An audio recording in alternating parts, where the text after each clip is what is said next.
Assalamualaikum warahmatullahi wabarakatuh, teman-teman sekalian. Pada kesempatan kali ini, saya ingin berbagi hasil penelitian dari disertasi saya melalui video interaktif berikut ini. Selamat menikmati. Coba deh, bayangin ada sebuah negara yang memutuskan untuk meninggalkan ibu kotanya sendiri. Kedengarannya drastis banget kan? Tapi, ya, inilah yang sedang dilakukan Indonesia. Dan ini bukan cuma sekedar pindah kantor pemerintahan loh, ini adalah sebuah pertaruhan raksasa yang bakal menentukan wajah Indonesia di abad ke-21. Nih, lihat angka ini. 16.084.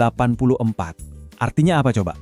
Ini tuh jumlah orang yang desek-desekan di dalam 1 kilometer persegi di Jakarta pada tahun 2022.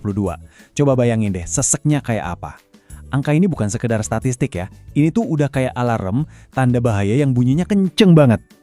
Oke, jadi pertanyaannya simpel banget kan?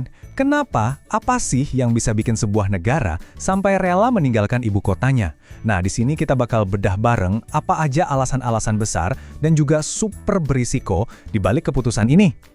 Sebelum kita ngomongin masa depan yang katanya cerah, kita mesti lihat dulu nih kondisi sekarang yang, ya, agak pahit.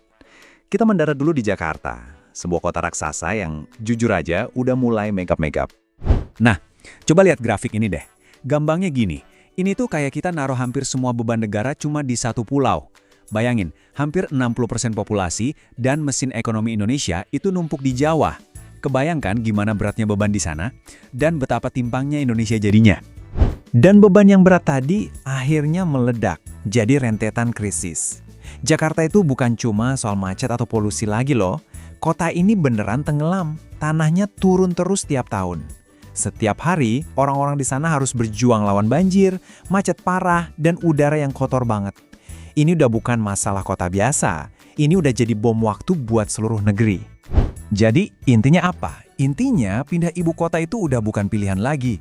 Ini udah jadi soal survival, soal bertahan hidup. Masalah Jakarta udah kegedean, saking gedenya udah mengancam stabilitas seluruh Indonesia. Oke, cukup soal Jakarta yang udah di ujung tanduk. Sekarang, kita terbang yuk dari realita yang suram ini ke sebuah visi yang bisa dibilang utopis. Kita kenalan sama penggantinya, Ibu Kota Nusantara alias IKN. Nah, ini dia visinya.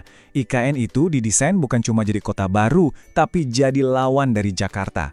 Antitesisnya, kalau Jakarta itu identik sama beton, IKN ini mau jadi hutan. Konsepnya kota hutan berkelanjutan. Tujuannya jadi simbol Indonesia yang baru, yang hijau, yang adil, yang modern.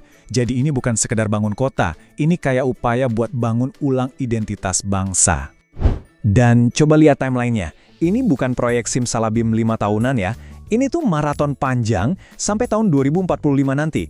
Benar-benar rencana lintas generasi buat bangun kota kelas dunia dari nol. Skalanya, wah masif banget. Terus pertanyaannya, duitnya dari mana? Nah, ini bagian paling krusial. Lihat deh diagram ini.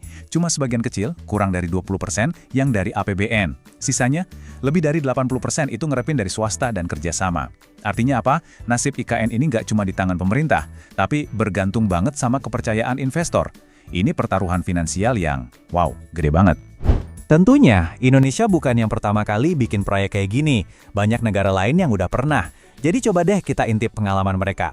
Apakah sejarah membuktikan kalau bangun ibu kota dari nol itu ide yang selalu jitu?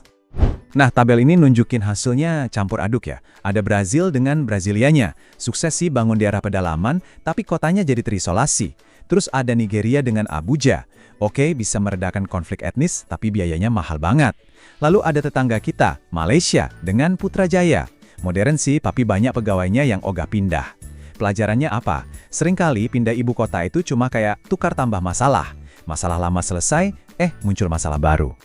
Nah, disinilah kita sampai ke jantung pertaruhannya. IKN itu bukan cuma soal bangun gedung dan jalan. Ini tuh kayak pisau bermata dua. Di satu sisi, bisa menyembuhkan konflik-konflik lama di Indonesia. Tapi di sisi lain, bisa juga malah bikin luka-luka baru yang lebih parah. Biar gampang paham risikonya, kita bisa pakai kerangka yang namanya roda konflik. Gampangnya gini, model ini bilang kalau konflik itu akarnya bukan cuma karena beda pendapat, tapi lebih dalam lagi karena ada kebutuhan dasar manusia yang nggak terpenuhi. Kebutuhan kayak rasa aman, pengakuan, atau otonomi. Oke, kita mulai dari pertaruhan sosial. Sisi baiknya, IKN bisa jadi melting pot baru, tempat lahirnya identitas Indonesia yang lebih beragam, gak Jawa sentris lagi. Tapi risikonya, wow, ini dia, bakal ada gesekan yang hampir pasti terjadi antara jutaan pendatang baru dengan penduduk asli. Rebutan lahan, rebutan kerjaan, rebutan sumber daya. Ini potensi konflik yang sangat nyata. Lanjut ke pertaruhan ekonomi. Janjinya sih manis banget. Kue pembangunan bakal dibagi rata ke seluruh Indonesia. Tapi, resikonya juga pahit. Potensi sengketa tanah yang bisa jadi runyam, dan ada ketakutan besar kalau kue raksasa ini nanti cuma dimakan sama para elit. Sementara masyarakat lokal cuma kebagian remah-remahnya aja. Ini kan pola lama yang terulang di tempat baru.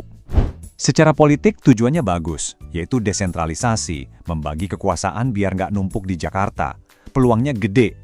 Tapi, coba bayangin kalau masyarakat lokal di sana ngerasa IKN ini cuma proyeknya orang Jakarta yang dibangun di tanah mereka tanpa melibatkan mereka secara berarti.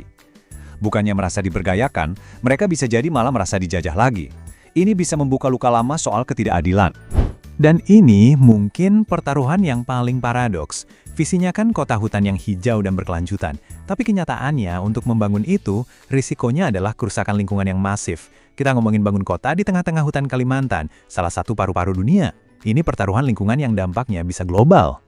Jadi pada akhirnya semua ini tuh kayak ujian. Ujian besar buat Indonesia. Ujian buat ngebuktiin, bisa nggak sih kita memerintah dengan cara yang lebih adil, lebih melibatkan semua orang, dan lebih ramah lingkungan? Terus gimana caranya biar pertaruhan ini bisa menang? Ada 4 kunci yang nggak bisa ditawar. 1. Urusan tanah harus transparan dan adil. 2. Partisipasi masyarakat lokal harus beneran, bukan cuma formalitas. 3. Perlindungan lingkungan itu harga mati, nggak ada kompromi. Dan yang keempat, yang paling penting, manfaat dari proyek raksasa ini harus dirasain semua orang, bukan cuma dinikmati segelintir pihak. Kutipan ini benar-benar merangkum ketakutan terbesar dari semua ini. Kalau sampai gagal, IKN itu bukannya menyelesaikan masalah, tapi cuma bakal mengulang kesalahan yang sama dari masa lalu.